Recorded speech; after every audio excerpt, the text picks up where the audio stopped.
Yaorana et bienvenue sur Jurismana. Aujourd'hui, nous allons rapidement présenter les procédés de police administrative. Les procédés choisis par les autorités de police sont soumis au principe de proportionnalité. Ils doivent être strictement nécessaires à la sauvegarde de l'ordre public, faute de quoi la mesure sera annulée par le juge administratif. 3 points en synthèse.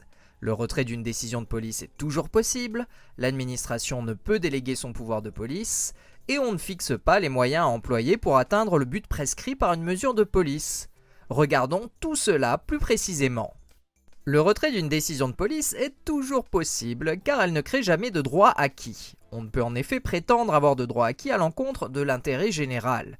Une activité qui pouvait paraître conciliable avec cet intérêt général à un moment donné peut apparaître plus tard comme inadaptée en raison de l'évolution des mentalités.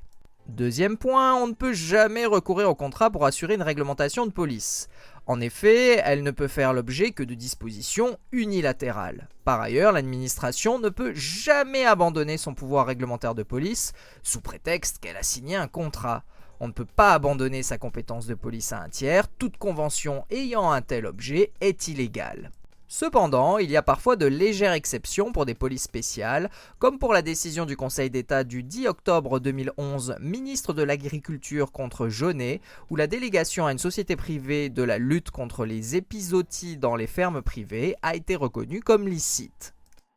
Dernière conséquence, l'impossibilité pour l'administration de fixer les moyens à employer pour atteindre le but prescrit par une mesure de police. Les destinataires des mesures de police ont en principe la liberté de choisir les moyens à employer pour atteindre le but qui leur a été fixé. Selon la décision du Conseil d'État du 4 janvier 1935 Dame Baron, l'autorité de police fixe par voie réglementaire le résultat à atteindre en laissant les administrés libres quant au choix des moyens pour y parvenir. Et voilà, nous en avons terminé avec cette petite vidéo sur les procédés de police. Merci à tous et à très bientôt sur Jurismana. Parhayane!